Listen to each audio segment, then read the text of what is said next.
बात करता हूँ, आशा करता हूँ आप सब एकदम अच्छे हैं, एकदम बेहतरीन हैं। एक बार सारे प्यारे दोस्त बताएंगे आप सब कैसे हैं। उम्मीद करेंगे बहुत अच्छे होंगे, बहुत शानदार होंगे। और प्यारे सारे साथियों का अच्छा सा एक प्यारा सा स्वागत है। सुस्मिता, दिव्यांशु, रवि प्रताप, नवीन सर्कस सैनिक, महेश, संजना, हरि प्रसाद, यशवी धीमान, कॉन्सेप्ट ऑफ तानी, अनिल रॉक स्टार, संजीत सिंह, कमलेश, सारे साथियों का स्वागत है। और दोस्त हम पहुंच चुके हैं प्रैक्टिस सेट नंबर 7 पर, और उम्मीद के साथ में कि पिछले 6 प्रैक्टिस सेट का आप रिवीजन अच्छे से करते रहेंगे। आज आप एक लोग आंसर करें, योग यूनेस्को की अमूर्त सूची में कब शामिल हुआ। यानी इंटेंजिबल कल्चरल हमारी 15 है, उनमें से एक साथी आपका योग भी है। तो योग कब शामिल हुआ था? 2016 में शामिल हुआ।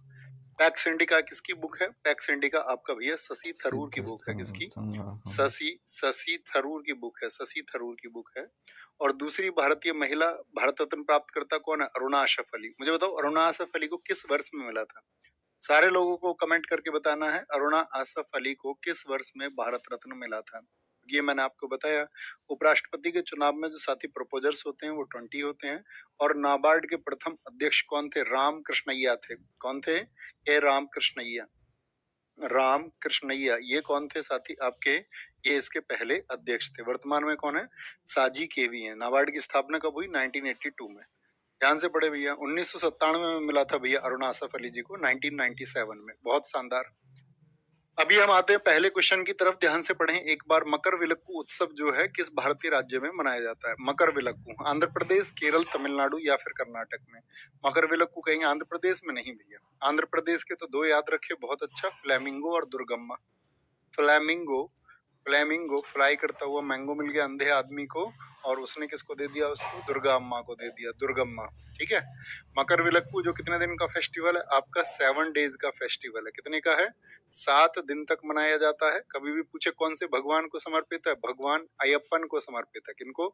भगवान अयप्पन को वो समर्पित है। दोस्त ये बात याद रखें। किस टेम्पल में मनाया जाता है? सबरीमाला टेम्पल में मनाया जाता है। और सबरीमाला जो टेम्पल है वो किस स्टेट में है? सबरीमाला टेम्पल किस डेट आपका किस स्टेट में है? जनजाति पूछे तो क्या बोलोगे? मलिया राया जनजाति द्वारा। मलिया राया ट्राइब जो है, मलिया राया जनजाति इसको मनाती है। ठीक है, मलिया राया जनजाति। ठीक है जी। मकरविलक्कू कहाँ पर है साथी? आपका केरल में है। केरल में है। तमिलनाडु की अगर हम बात करें, यहाँ के दो फेस्टिवल याद रखेंगे, महामहम और कंथूरी। कौन सा? महामहम फेस्टिवल और कंथूरी फेस्टिवल कहाँ पर मनाए जाते हैं? तो ये आपका तमिलनाडु में मनाए जाते हैं। कर्नाटक का बताइए दोस्त कोई फेस्टिवल, तो क्या बोलोगे? कंबाला है, कंबाला। उत्तरी फेस्टिवल कहाँ पर मनाया जाता है? उत्तरी फेस्टिवल यहीं पर मनाया जाता है। कंबाला में कौन सा पशु भाग लेता था? बोलेंगे जी। कावेरी संक्रमण कहाँ का है? वो भी यहीं का है, कावेरी संक्रमण। कंबाला दौड़ से किस पशु का संबंध है? भैंसे का संबंध है जी, भैंसे का संबंध है, भैंसे का संबंध। बहुत बढ़िया। तो मकरविलक्कू क्या बोल देंगे? कहाँ पर है? केरल में। आपसे कभी भी पूछे, अगर मैं पूछूं मकरविलक्कू किस आपका त्योहार के समय पर मनाया जाता है, तो उत्तर भारत में उसको क्या बोलते हैं? तो आप बोलो मकर संक्रांति। और मकर संक्रांति किस डेट को होती है बताओ जरा? मकर संक्रांति किस डेट को होती है? आप बोलेंगे भैया 14 जनवरी को होती है। विशु, विशु जानते हैं? ये मलयालम नव वर्ष है। ये क्या है? ये साथी न्यू ईयर है आपका केरला का, न्यू ईयर। इसको कभी मत भूलना। ओणम, ओणम कितने दिन बनता है बताओ? ओणम जिसके लिए मैंने आपको बता रखा है कई बार, इसका पहला दिन जो है वो अथम है और 10वां दिन जो है वो थ्रू ओणम है। इसको हम ओणम कहते हैं। और इसी दौरान बोट रेस वगैरह सब होती है। आप बोलेंगे कितने दिन? 10 दिन बनता है। बहुत शाबाश, बहुत खूब। 10 डेज मनाया जाता है। 10 डेज मनाया जाता है। अरट्टू फेस्टिवल आपसे कभी पूछे कौन से भगवान जी के लिए, तो आप बोलोगे अरट्टू फेस्टिवल भैया श्री पद्मनाभ स्वामी मंदिर में बनता है। पद्मनाभ स्वामी यानी कि भगवान विष्णु जी से संबंध है। ठीक है, पद्मनाभ स्वामी मंदिर में इसको मनाया जाता है। निशागंधी फेस्टिवल कहाँ का है भैया? वो यहीं का है, निशागंधी। पैनकुनी फेस्टिवल कहाँ का है? पैनकुनी फेस्टिवल तो आप बोलेंगे वो भी केरला का है। पैनकुनी कहाँ का है? वो केरला का फेस्टिवल है। ठीक है, ये केरल के हमारे कुछ इंपोर्टेंट त्योहार है। How I become a Hindu की आत्मकथा है। इसकी आत्मकथा है कमला सुरैया, किरण बेदी, सीताराम गोयल। देखो हाउ आई बिकम हिंदू है, ऐसा नहीं how why I am Hindu. Why I am Hindu वो तो शशि थरूर की हम सब जानते हैं। ये पूछ रहा है how I become a Hindu, तो ये है सीताराम गोयल जी की बुक। कमला सुरैया इनकी नहीं जानते हम। किरण बेदी जी की बहुत किताब है आपका। फियरलेस गवर्नेंस है सबसे अच्छी तो। Fearless governance. ठीक है, फियरलेस गवर्नेंस किसकी बुक है? किरण बेदी की। व्हाट वेंट रॉन्ग किसकी है? वो इन्हीं की किताब है, व्हाट वेंट रॉन्ग। बहुत चर्चित किताब है इनकी। ठीक है, सीताराम गोयल, परमहंस योगानंद जी, ये तो साथी आपका गॉड टॉक्स विद अर्जुना, बहुत चर्चित किताब है। God talks with arjuna, arjuna. ठीक है, परमहंस योगानंद, इनको एक बार जरूर पढ़ना अपने जीवन में। ठीक है, परमहंस योगानंद जी को। आगे बताएंगे। एक किताब मैं आपसे पूछना चाहूंगा यहाँ पे, द आइडिया ऑफ डेमोक्रेसी किसकी बुक है बताओ? द आइडिया ऑफ डेमोक्रेसी ये किसकी बुक है? द आइडिया ऑफ डेमोक्रेसी ये आपका सैम पित्रोदा की बुक है। किसकी है? सैम पित्रोदा की बुक है साथी, Sam Pitroda. Courts of India किसकी बुक है बताओ? बहुत चर्चित किताबें रही हैं पिछले कुछ समय में भारत में। कोर्ट्स ऑफ इंडिया किसकी बुक है? तो कोर्ट्स ऑफ इंडिया ये रंजन गोगोई की बुक है। किसकी है? रंजन गोगोई की बुक है, रंजन गोगोई की। ब्रेव हार्ट्स ऑफ भारत किसकी बुक है? Brave hearts of Bharat. तो ब्रेव हार्ट्स ऑफ भारत ये साथी आपका विक्रम संपत की बुक है। किसकी है? Vikram Sampat.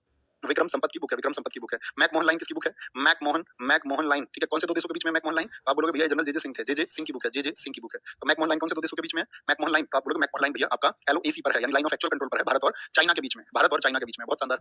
East west corridor Bharat में किन दो शहरों को जोड़ता है? उदयपुर और औरंगाबाद को, ठीक है। एक आपको पूछा था नॉर्थ साउथ कॉरिडोर, तो वो जम्मू कश्मीर को कन्याकुमारी से जोड़ता है, जम्मू कश्मीर को कन्याकुमारी से, ठीक है। ये तो नॉर्थ साउथ हो गया। एक ईस्ट वेस्ट किसको जोड़ेगा? तो ईस्ट में असम में सिलचर को और गुजरात में पोरबंदर को। पोरबंदर कहां पर है? आपका गुजरात में, जहां गांधी जी का जन्म हुआ, और सिलचर है साथी आपका असम में। लेकिन क्वेश्चन ये है कि ईस्ट वेस्ट कॉरिडोर और नॉर्थ साउथ कॉरिडोर एक दूसरे को कहां पर काटते हैं?